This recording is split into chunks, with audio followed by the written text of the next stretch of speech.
What tech tools will you use fall of 22? I'm going to give you that answer in about 10 minutes.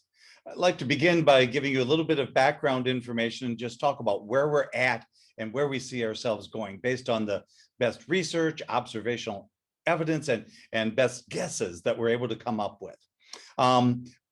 You maybe heard Chancellor Randy Gardner talk at the OETC conference about how Ohio is investing a tremendous amount of money in making sure that every student in Ohio, every student is going to have access to internet at home. And we think this is going to be completed within the next year or two. By fall of 22, the title of this presentation, we think that almost every student will have internet at home. Couple that with Governor DeWine's announcement about the billions of dollars going in to help us recover academically from the losses that occurred in learning. We know students have not been learning as much, as well, as in depth during this pandemic as they had previously. And we're going to do an effort as a state to regain that lost knowledge, that lost skills and abilities. And this 10 tech tools is a part of that process. What tools will you need in technology to recover from the pandemic and move forward to better instruction than ever?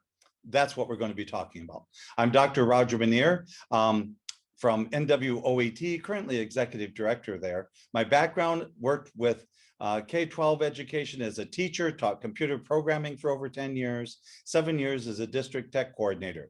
Does that mean my answers are right? No, but we do get some insight as we look at research and what we see happening in the schools. So I take full credit and blame for what I'm presenting here today, though I do want to give a shout out to Lieutenant Colonel John Fowler, who is helping guide some of the thoughts I have in terms of how we recover from a battle with COVID to resume our educational process.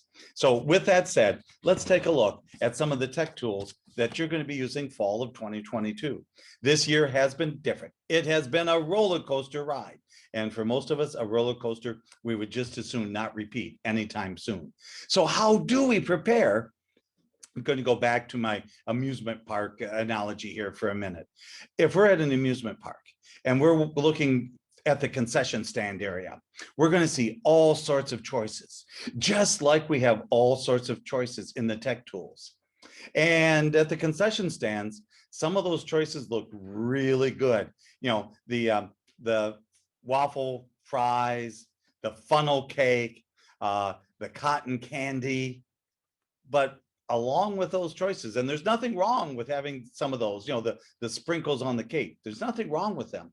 But mixed in with them, a little bit more difficult to find, but they're there, are the healthy choices as well. If you go to the amusement park, you can go to Subway and get a meal that's loaded with fresh vegetables and lean protein, if you just look for it a little bit. And you can get a plated salad or a very healthy meat and potatoes kind of a meal. But you have to look beyond the sprinkles for that healthy food. Well, it's like that with the tech tools. We see lots of engaging and interesting and fun and interactive tech tools being promoted every single day. But what are the basics? What are the ones that are really going to nourish us and our students academically? That's what I'm going to be talking about. There's nothing wrong with some of those other tools, you know, to help get students engaged and motivated and involved, but we got to make sure we begin with the basics. As I'm talking today, I'm going to be focusing on and using generic terms rather than brand names, if you will. So for example, when we talk about homework posting tools, you know, you might know them better as Google Classroom or Emoto or Schoology or Canvas as the specific brand names that you might be considering. But essentially, they're a homework posting tool. They're a place for you to post assignments and to interact with students and to provide you as teacher some management function. So again, I'm talking with brand names, but if you have any question about specific brands we're talking about, we'll be glad to, you know, share some suggestions and alternatives for you. So what are the 10 tools? Number one, the homework posting tool. This is the essence, and I'm going to talk about this a little bit more than others. When we provide students technology tools, especially technology tools that are going to be used online in this new world we're coming to, where we can realistically expect that almost every student will have home internet access by fall of 2022, thanks to the investment the state of Ohio is making, that Chancellor Gardner talked about, that Governor DeWine has talked about, connectivity champions through the Remote Ed Project and ed techs and ITCs, everybody working together to do our best to make sure that every student will have home internet. Again, it's not going to happen immediately, but it's coming. And realistically, we can expect this to be here for almost every student in the fall of 2022. The homework posting tool, the Google Classroom, the Schoology, the Emoto, the Canvas, this is the glue that holds the entire thing together. It's where students can go to find out what they're supposed to be doing tonight, and where parents can go to find out what they're going to be doing, what the student needs to be learning. And this is so important that you have one homework posting tool, at least for an entire building, and preferably the entire K-12. The reason for a single homework tool district-wide is not to benefit the teachers. As teachers, or even at building grade levels, there may be one tool that's a little bit better than the other. But as we look district-wide and we see parents with children who may be in several different buildings, 2 or 3 or 4 children who are at different grade levels and different buildings, different place in their educational process, our research shows this very clearly. If parents have one place to go to look for what the student should be doing tonight, what should their child be doing, and what can I do to help my child? If there's one place the parent can go, the parents are much more likely to be engaged with that assignment, as opposed to having 2 or 3 or 4 or 5 different places to look for the homework. So this is so important. As we use the technology tools that are coming available to us, and as we use the home internet connection that's becoming available to us, having one place where students and parents can go to get this information on what homework is due tonight and what are the resources to complete that homework. You know, the worksheets, what textbook should I be using, what videos should I watch? That one place is so incredibly critical to really taking us from where we've been into the future of more engaged, more efficient, better instruction. Homework posting. Next thing is student and parent communication. The new connectivity that we are developing and that we expect to have by 2022 is going to allow us to send messages back and forth to parents and students in a way that's never been possible before. We still are going to be face-to-face in the classroom every day. That's our expectation. But in addition to that face-to-face instruction, we're going to be able to have communication with students when they are home. And this is a long and complex process about how we do that, but we need to take advantage of that. We need to make sure that we are using the tools that will help parents and students and teachers communicate with each other. That doesn't mean as a teacher, you're answering the phone at 9 o'clock at night, by no means. But it does mean that parents have additional ways of getting information from you and providing you feedback and questions and asking how they can help their child succeed. And it's going to be a whole new world when we can do this for every single kid. And it is coming. What tools do you want to keep as we go forward? That's going to be a question. Live video instruction. We've been using it a lot during remote learning.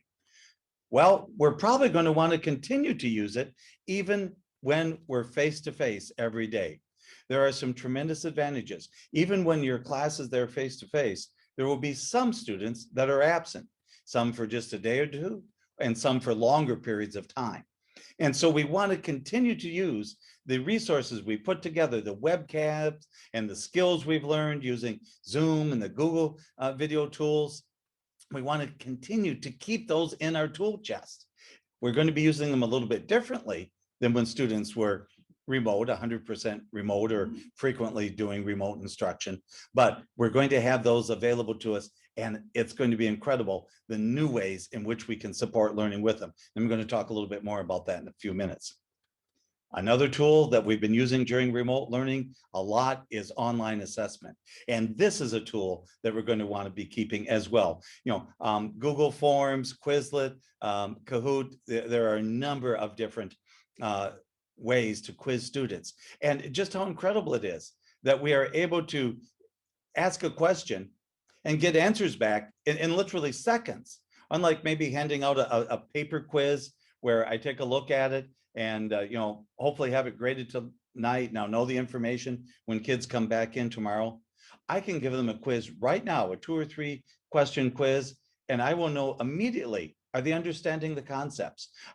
What is it that they're learning well? Where have it succeeded in the instructional objectives? And where am I going to have to reteach or provide additional examples? And I can do that immediately with these online assessments. And it also gives me the opportunity to see which students are succeeding and which needs a little bit more help. Same with the homework, online homework tools. When I have students submitting homework online electronically, even if we are face-to-face every day, I have a whole suite of management tools available to me. I get to see which students submitted, when they submitted. I have automatic ways I can notify them of what's going to be coming up. I can automatically notify the students and the parents of which assignments have not been turned in on time. These online tools that we have available to us now, and for many of us we've been using for the first time during remote learning, will be available, and we want to keep them in our tool chest as we move forward. Our tool chest will continue to have tools like G Suite or Office 365. And as we get to a little bit further down the list, I'm going to go back for a second. So the online assessment, this is where you do start to be able to individualize. Depending on grade level and content area, everybody does not need to be using the exact same assessment tool. There are some differences. Online homework posting, yes, we want to be that very consistent across the district. The tools that are more classroom-based and teacher-focused, where the information is coming to you, and not that parents aren't encouraged to get this data, but the daily quiz score is not as important, is not likely to be involved with people exterior to the classroom. So now you have more opportunities to pick the tool you like. If you like Quizlet and somebody else likes Kahoot and somebody else likes something else, that's fine as we get later down in this list. In terms of the G Suite and the Office 365, this is where you get your word processing, your presentation software, your spreadsheets, things like that. This also can be individualized. It is fine if some buildings use this and another building uses that. We do encourage you, and our research is showing, you do want to keep these selections the same within a building so that all students in the building are using Google Docs, for example. You don't want some students using Google Docs and other students using Word and other students using something different. Same way with presentation. If you have students making presentations using Google Slides, you don't want some using slides and some PowerPoint and some something else. This isn't for the teacher's benefit. It's for the student's benefit, especially those students who are struggling, those students that are having difficulty. That's one of the things we heard over and over again during remote learning, is students were confused and their parents were confused and they didn't know which tool the student was supposed to be using for which task. And one teacher was saying, well, do your writing assignment like this. And another teacher said, I want you to do your writing assignment like that. Providing this consistently, again, especially for your struggling students, that's at least building wide. So every student every student will be seeing the same thing from all of his or her teachers. Another important concept is, again, as we look at these tools, we're not looking at what's going to be easiest for the teacher and most effective for the teacher. Each teacher picking their own tool chest, that's going to be best for the teacher. And it might even be best for the content and the objectives. But coming up with this common tool chest for some of these tools, a common tool chest for the homework posting, a common tool chest for the writing tools, the Google Docs or the Word.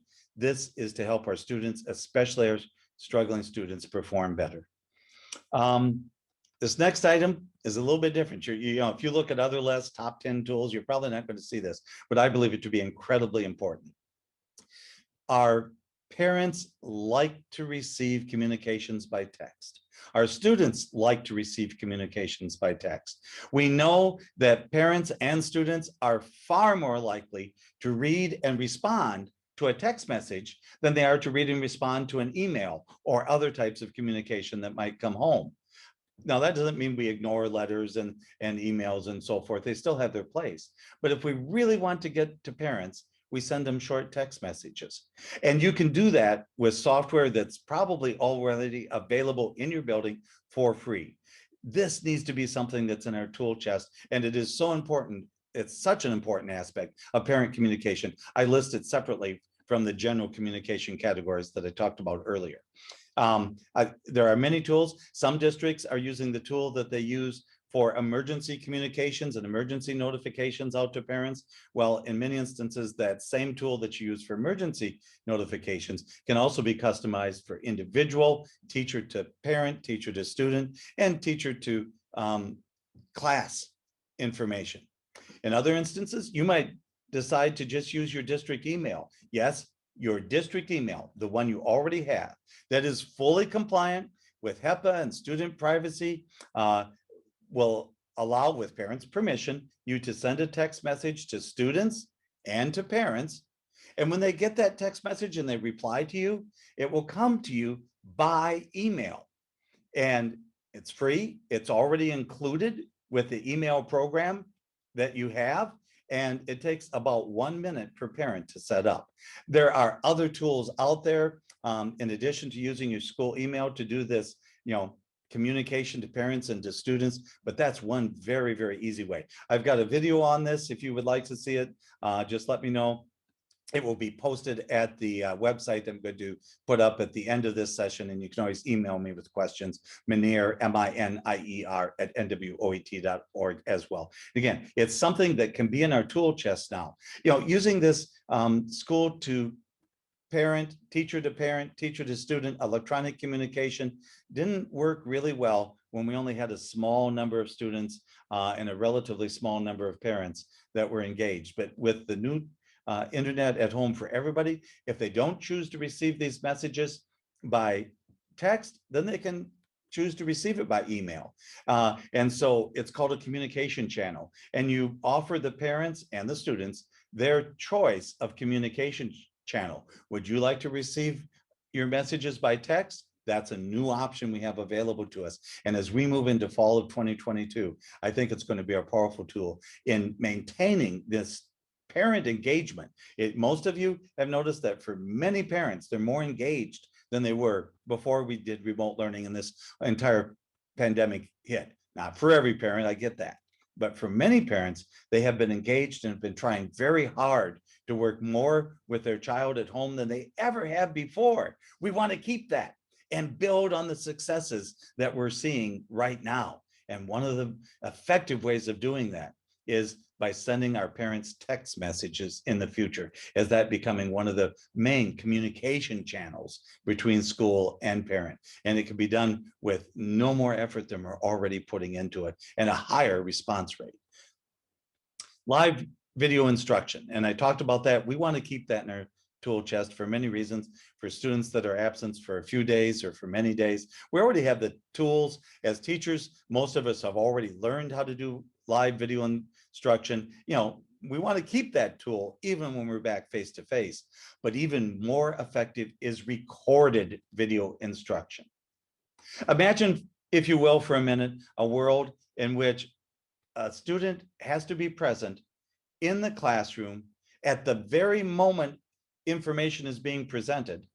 And if they weren't there, they would never get to learn that piece of information. It'd be gone forever. Now, for the last 100 years, at least, in our classrooms, we've been dealing with that. What if the student isn't in the classroom at that moment? Or what if they're in the classroom and not paying attention, like that would ever happen? Yeah. What would we do to help our students? Well, we've been giving them books.